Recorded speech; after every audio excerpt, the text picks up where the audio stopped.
Olá, meus amigos. Hoje nós vamos conversar sobre um assunto que é um grande tabu na igreja, né? Você, quando se batiza na igreja mórmon, você é incentivado a se preparar para entrar no templo depois de um ano que você é batizado, né? Durante aquele um ano, você precisa viver sob os mais elevados padrões mórmons. Você precisa guardar a palavra de sabedoria, entre outras coisas, né? Você precisa guardar a palavra de sabedoria, ou seja, se abster de cigarro, café, bebida alcoólica, etc. Você precisa guardar a lei da castidade, né? Isso é uma coisa que eu particularmente acho válida, né? Você precisa pagar teu dízimo. É a única preparação que você tem para entrar no templo. Agora você entra lá, como nós já conversamos, aliás, anteriormente, né? Você teve que viver uma vida de quase santidade moral, né? E a tua recomendação, ela é renovada a cada 2 anos agora, se não me engano. E você é esperado de você que você viva os mais altos padrões SUD, né? Como esses que nós já conversamos agora. Tudo bem. Quando eu era membro da igreja, eu acreditei, porque eu nunca pesquisei nada, né? Então eu acreditei que as ordenanças realizadas no templo eram necessárias para a minha exaltação. É assim que você presta bem atenção nos detalhes do que eu estou dizendo, porque daqui a pouco você vai precisar lembrar deles. Eu acreditava que aqueles símbolos, sinais, aqueles convênios eram necessários para a minha exaltação. Tudo bem. Eu recebi um novo nome no templo, né? Segundo a doutrina mórmon, quando você ressuscitar, você vai ser chamada por esse novo nome pelo teu esposo. Então ele fica sabendo o teu nome, você fala o teu nome para ele, mas você não pode saber qual é o nome dele. Olha só que interessante. Bom, eles dizem ainda que essas ordenanças são tão necessárias para nossa exaltação que nós temos que fazer essas ordenanças também pelos mortos, pelas pessoas que já faleceram. De preferência nossos parentes, né, nossos ancestrais e também pessoas que a gente não conhece. Né? A gente vai lá e extrai nomes, né, online e tudo mais e faz as ordenanças por eles. Que ordenanças são essas? Batismo, endowments ou investidura, que é a mesma coisa, e selamento. Selamento aos pais, se for casado, selamento ao cônjuge. Tudo bem. Eles fazem um terrorismo com você tão grande que você sai de lá sabendo que nada do que aconteceu lá dentro você pode comentar lá fora. Já fiz um vídeo sobre isso. Teu nome, teu novo nome é sagrado, ninguém pode saber teu novo nome, exceto teu marido. Lembrando que o convênio mais importante que você faz lá dentro é que você vai consagrar teu tempo, bens, talentos e energia para a Igreja de Jesus Cristo dos Santos Últimos Dias. Não te esquece, porque esse é a grande sacada deles, tá? Depois que Satanás já interagiu com você e te ameaçou olhando na tela, dá a impressão que ele está olhando nos teus olhos, dizendo que você não guarda todos aqueles convênios que você fez nos altares daquele templo naquele dia, você vai estar sob o poder dele. Bom, o que acontece é o seguinte, na verdade, hoje a gente vai conversar sobre o porquê Joseph introduziu esses rituais que nada mais são do que maçônicos na igreja mórmon, na igreja que ele fundou. É válido lembrar que todos esses rituais foram sim trazidos da maçonaria para o mormonismo. Dá uma pesquisada nos rituais maçônicos e você vai ver a semelhança, grande semelhança que existe entre eles, tá? Entre os rituais maçônicos e os rituais realizados em templos mórmons. Esses rituais maçônicos, não é dito para os maçons que eles precisam daqueles rituais para serem exaltados no reino celestial de Deus. Não é dito isso para os maçons, tá? Maçonaria não é religião. Tudo bem, é uma comunidade sobre a qual eu não conheço muito, então eu prefiro não comentar muito. Tudo bem. Presta atenção no que aconteceu, no motivo pelo qual Joseph trouxe esses rituais para o mormonismo e porque eles permanecem na igreja mórmon até hoje. em Nauvoo, Illinois, em 1840, deixa eu ver, 1844, eu vou ler para vocês já sobre isso. Em 1844, Joseph Smith chamou mais ou menos 50 homens, tá? Alguns membros da igreja, outros não. Ele reuniu esses homens e formou um conselho que ficou conhecido como o Conselho dos 50 Minutos.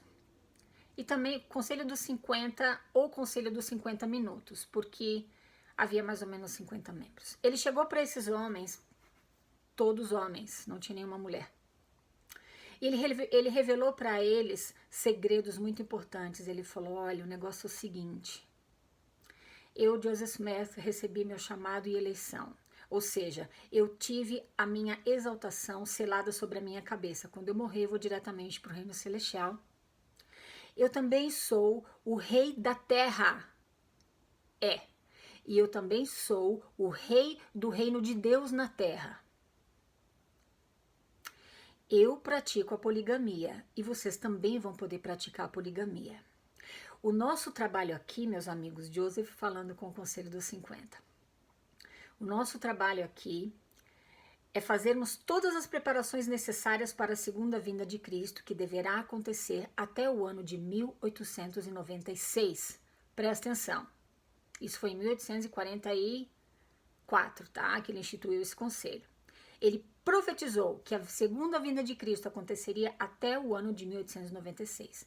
Então ele falou para esse conselho o seguinte, olha, nós precisamos nos organizar e procurar locais de assentamentos em preparação para a segunda vinda na fronteira dos Estados Unidos. Eu, Joseph, vou governar a terra ao lado de Jesus Cristo. Eu vou ser o governador religioso sobre a terra ao lado de Jesus Cristo. E vocês, membros do conselho, vocês serão responsáveis pelos assuntos civis, ou seja, vocês serão o reino político quando Jesus Cristo voltar, na segunda vinda dele. Presta atenção, essas declarações são absurdas, são chocantes hoje, século 21, imagina no século 19. Eram extremamente chocantes, as pessoas não tinham informação, as pessoas não tinham conhecimento, a ignorância era muito maior do que o conhecimento, coisa que, graças a Deus, hoje em dia a gente pode, se quiser, individualmente reverter. Você pode ter mais conhecimento do que ignorância, você pode basear as suas decisões mais em conhecimento do que em ignorância. Eles não tinham esse privilégio que eu e você temos hoje em dia. Eles acreditaram, mas eles ficaram chocados, falaram, nossa, mas... Uau! Aí surgiu uma preocupação. Bom, com relação a essas reuniões, tá? Eles se reuniam periodicamente. William Clayton, que era o secretário de Joseph, sobre o qual nós já falamos várias vezes, ele mantinha a ata dessas reuniões. Ele registrava a ata dessas reuniões e ele mantinha. Só um parêntese aqui. Quando Joseph foi obrigado a se entregar e se apresentar na cadeia de Carthage, para ser julgado por alguns crimes sobre os quais nós vamos conversar posteriormente, nós vamos falar sobre o assassinato dele também. Antes dele ir para Carthage, ele falou para William Clayton, pega as atas das reuniões do Conselho dos 50 Minutos e esconde, enterra, faz alguma coisa, esconde, porque não podem ser encontradas. William Clayton foi lá e enterrou essas atas dessas reuniões, tá bom? Quando Joseph e Hyrum Smith foram assassinados, então ele foi lá e desenterrou as atas das reuniões do Conselho dos 50. Tudo bem, mas antes disso, antes dele ser preso e tudo mais, surgiu uma preocupação. Ele pensou, tá, mas como é que eu vou fazer para essas pessoas, para os membros do Conselho dos 50 Minutos, ficarem calados e manterem segredo, manterem sigilo absoluto sobre a poligamia que eu pratico? A essa altura ele tinha mais de 30 mulheres já. Como é que eu faço para eles guardarem esse segredo da poligamia? Como é que eu faço para eles não falarem nada que eu sou o rei da terra e o rei do reino de Deus na terra? Como é que eu falo para ele que nós estamos preparando aqui tudo para a segunda vinda de Cristo? Ele tinha se tornado um maçom, um mestre maçom, 2 meses antes disso. Ele teve uma ideia genial, ele falou, já sei o que eu vou fazer. Eu vou trazer os rituais da maçonaria, nós vamos fazer esses votos, esses convênios, e eu vou tê-los sob controle. Então ele falou para o Conselho dos 50, falou, olha, vocês são privilegiados, vocês foram escolhidos para esse conselho, né? Então nós vamos fazer alguns rituais aqui, secretos, vocês não podem revelar nem esses rituais que nós vamos realizar e nem as coisas que nós tratamos dentro deste conselho. Porque se vocês revelarem, vocês serão assassinados. Se você passou pelo templo antes da década de 90, você sabe do que eu estou falando. Você fazia convênios lá, convênios de que se você revelasse os símbolos e sinais que você estava aprendendo naquele dia, você teria a tua garganta cortada, a língua arrancada pela raiz, o teu peito cortado, o coração arrancado e me parece que também o abdômen cortado e teus órgãos interiores arrancados. Você fazia esses convênios lá. Foram estes convênios que Joseph, ou melhor, esses rituais, que eu diria macabros, né? Particularmente, tá, gente? É minha opinião, porque eu acho um absurdo isso. Ele fez esses rituais com os membros do Conselho dos 50 Minutos. Ele deu a eles um novo nome, porque na maçonaria você também recebe um novo nome. Tá bom? Eu vou voltar com a segunda parte, eu vou ler para vocês algumas passagens muito interessantes sobre esse assunto. Volto já.